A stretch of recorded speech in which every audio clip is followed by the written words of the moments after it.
قبل ما نبدأ الكلام صلي على خير الأنام. الصعيدي جاي لك بفيلم جنان من كوكب الأكشن والدراما الهندية المليئة بالأحداث النارية، تحدي، إثارة، جمال، حاجة تفوق الخيال مش هتلاقيها غير عند العبد لله. كل عليك تفنجل عليك وتركز في اللي هيتحكي ليك وشد فرامل هنا عشان هيبتدي فيلمنا. بيبدأ الفيلم بالراجل ده وبقول له احنا لقينا سيا، وبتظهر سيا ونازله ضرب في الرجاله دي وبتكون في تصوير وبتوقع، وابوها بيقول لهم شايفين عملتوا ايه في البيت؟ لكن بيظهر رجان ورجالته وبيقدروا يخطفوها وبيودوها في المكان ده، وابوها والمخرج بيروح للحكومه والمسؤول ده بيقول لهم بس المشكله دي هتاخد وقت عشان رجان من اكبر رجال الاعمال، والمخرج بيقول يعني مفيش فايده، لكن ابو سيا بيقول مفيش غيره هو اللي هيقدر يجيبها، روني، وها هو المقاتل الجبار الرجل المغوار روني. بيكون في مدرسه كونفو وبيكون هو المدرب وبروح يطمن على الولد ده واسمه صوبو، والدكتور بيقول له احنا محتاجين فلوس عشان خاطر الاشعه، وبيجي المخرج لروني وبيقول له انا هديك الفلوس اللي انت عايزها، بس في واحده مخطوفه في بانكوك وانا عايزك تجيبها، واول ما بيشوف صورتها بيتاثر عشان هي دي حبيبته بتاعت زمان، وبيقول المخرج انا هنقذها بس عشان خاطر الفلوس، وبياخد بعضه وبيمشي، وهو في الطياره بيفتكر ايام زمان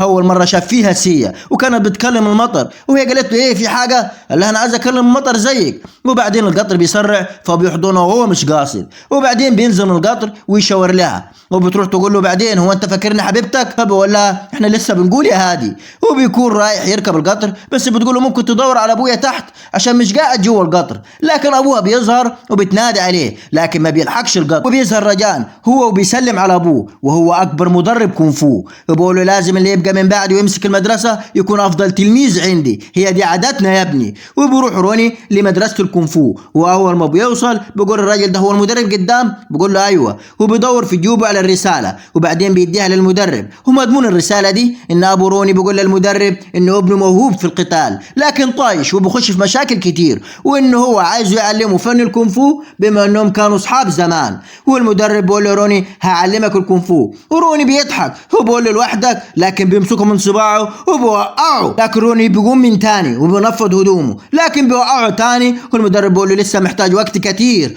وبيروح على الاوضه دي وبيقابل الراجل ده وابنه صوبو، بيقول له لازم تعمل كل حاجه بنفسك، وبتكون في مسابقه بالمراكب، ورجانا اول ما بيشوف سيا بيوقع في حبها وهي بتكون بتشجعه بما انه ابن المدرب، وبتكون ماشيه والدنيا بتمطر وبتشوف روني وبتقول له انت تاني، وهو بيضحك وبيقول لها انت لسه بتكلم المطر، وبقول لها شايف المكان العالي ده الدنيا لو مطرت تاني يا ريت اقابلك هناك، وبقول لها لو لينا النصيب هنتقابل تاني يا قمر، وبيظهر رجان هو بيتدرب لكن الواد ده بيجرحه فبيتجنن عليه وابوه بيلحقه، وروني بيبتدي تدريبات الكونفو لكن في الاول بيكون ضعيف جدا وهو بيعمل اكل المدرسه كلها، واول ما بينزل مطر بيفرع عشان يروح يقابل سيا، وهي بتوصل للمكان لكن بتستناه وهو بيكون قاعد الناحيه التانيه، وبتقعد تكلم مطر وبتقول له لو كان جه كنت هعترف له ان انا بحبه، وهو بيكون سامعها وبيضحك، وبعدين بيضحكوا مع بعض لكن ياتيك الخبر من حيث لا تدري يا صديقي، رجان بيروح لسيا البيت وبيقول لابوها انه هو عايز يتجوزها،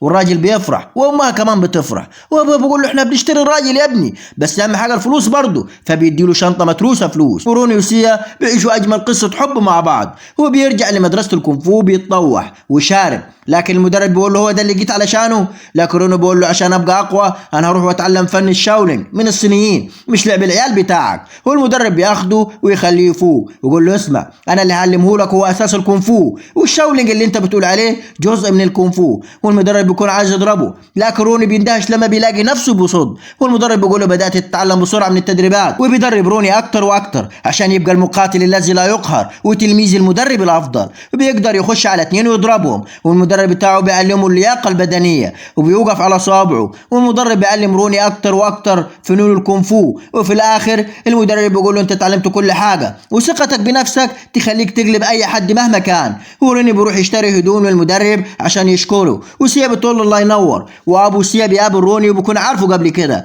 بيقول له مش هتقول لي البنت اللي انت بتحبها يا عم روميو، لكن بيلاقي في ايده خاتم بنته، بيعرف ان البنت اللي بيحبها تبقى بنته، وبيحذره ان هو يقرب منها، وروني بيقول له ليه، وابوها بيقول له ابعد عن الشر وغني له وافهم كويس، وابو سيا بيروح يقول لرجان، ورجان بيقول ما دام عايز حبيبتي يبقى لازم يموت، لكن ابوه بيسمعه وبيقول له مش هسمح لك تمس روني طول ما انا عايش، وبكونوا بياكلوا لكن ابن الجحده بيحط سم لابوه وبيسيبه يموت، وبيرن على رجالته وبتروح لروني وبيكون معاه صوبه، فبيقول الراجل ده ما تحطش ايدك عليه لكن بيخطفوه، وروني بيجري وراهم العظام وبيلقوا في الوضع لبعض وبيمسكوا روني. تفتكر هيسكت؟ لا والله، الجن اللي جواه بيحضر، اوعى يلا، بيخبط على العربيه والتاني بيمسك ايده وبيكون خلاص هيخلص عليه، لكن الواد صغير بيلحقه وروني بيطمن عليه، لكن رجان بيحضر في المكان وبيكون عايز يضربه برجله لكن بيفلت منه روني، والواد بأمانة الله رجاله قوي جدا. بيمسك روني وبيدي له واحده في الثانيه بيدوخه، بقول انت حتى التلميذ فاشل، ولا عشان ضربت لك كم واحد فاكر نفسك عنتره. لكن روني بيروح عند البنزينه وبيرش بنزين وفي ايده الولاعه،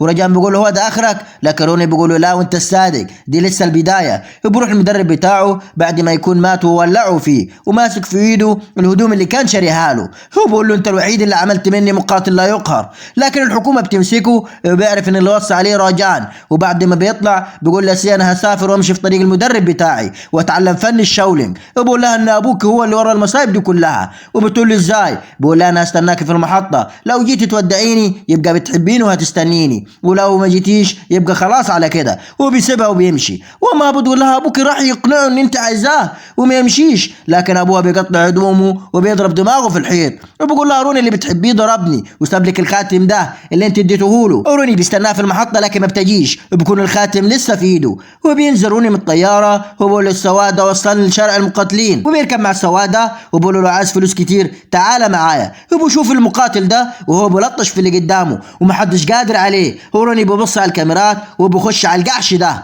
وهي ضربه واحده بيديها له برجله وبيكسب عليه، وبروح معاهم البيت لكن في ناس بتخبط عليهم وبياخدوا بعضهم وبيجروا، والناس دي بتجري وراهم وبيجري ورا روني لكن بنط نطه ما حصلتش وبيضرب فيهم، بيخبط ده على العربيه بيركب على باب السلك ده، لكن في واحد بيثبته بالسلاح لكن بياخده منه وبيعرف منه مكان بيجو المساعد بتاع رجان، وبيروح له بيكسر بيه القزاز، ومراته بتطلع تشوف في ايه وبيجي بيقول له اوعى تقرب منها، وبيقول له ان رجان مع رجاله كتير وفوق ده كمان مع واحد اسمه يونغ مقاتل صيني ومتعلم فن الشاولينج واللي يعتبر لوحده ماكينه قتل بشريه بيستخدمها رجان. ومن الناحيه الثانيه رجان بيلبس سيا عقد هي ونايمه، واول ما بتفوق بتقعد تضرب في رجالته وهو بيتفرج عليها، لكن في واحد من رجالته بيضربها فبيغمى عليها وبيكلم بيجي وبيقول له تعال بسرعه، وروني سامع كل حاجه، بيرفع السلاح على مراته وبيجي بيقول له خلاص هعمل لك كل حاجه، وبيروح روني المستشفى وبيلبس هدوم الدكتور وبيخش عليهم وبيعدي الرجاله دي كلها وبيخش عنديها الاوضه وبيكون حابس اخو يونغ في شنطه العربيه، وابن الابلسه بيكلم اخوه فبيطلع جري يشوفه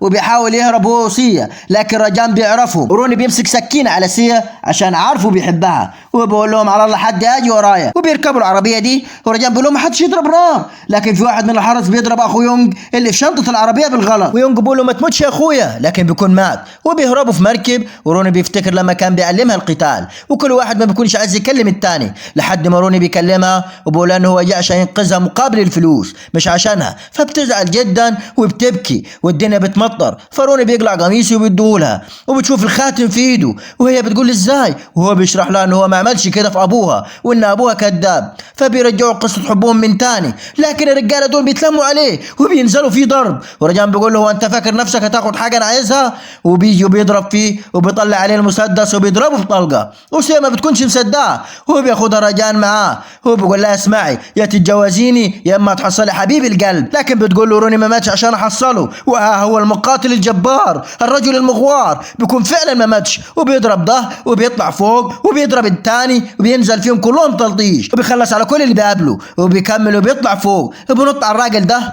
ورجان بيقول له بيجو عملت كده ليه وخنتني، بيقول له عشان روني على حق، فبيخلص عليه وروني الرجاله بيطلع له من كل مكان لكن بيخلص عليه وبيظهر له الدبابه ده وبيقعد يضرب الحيط بالسكين، لكن الرجاله بتطلع له فبيخلص عليهم وبيظهر له الدبابه، لكن روني ما فيش حاجه بتفرق معاه وبيطير منه السكينه وبيتفادى منه الضربات وبيرميه على الارض، وبيظهر له روني المقاتل الصيني يونغ بيمسك روني من رقبته وبينزل فيه تخبيط، لكن روني بيقدر يصد حركاته وبيكسر له ايده، ورجان ما بيكونش مصدق وبيقابل روني سيا، ورجان بيقول له مهما عملت برضه انت تلميذ فاشل، وبينزل فيه تخبيط، ورجان بيكون قوي جدا وبيرمي هدوم على رومي عشان يشتته وبيقدر فعلا يضربه وبيوقعه على الارض، بيقول له انا اللي قتلت ابويا المدرب بتاعك عشان لما كنت هقتلك وقف في طريقي، وروني بيقول له المدرب ما ماتش عشان هو اللي واقف قصادك، ورجان بيقول له لا يا راجل، وبيتهيأ له فعلا ان ابوه هو اللي واقف قصاده، بيدي له ضربه بيرزعه على الحيط وبيضرب له كل أماكن الموت في جسمه اللي تعلمها من المدرب بتاعه، وبخلص عليه وبياخد سيل مدرسة الكونفو، وبقول لها لازم أكمل مشوار المدرب بتاعي في فن الكونفو. وبيخلص فيلمنا. يا ريت لو عجبك الفيلم ما تنساش تشترك بالقناة وتدوس لايك وتعليقك الجميل في قناة الصعيدي. ومعلش عاد وجعنا راسكم، مع السلامة يا رجالة، وانتظرونا في اللي جاي.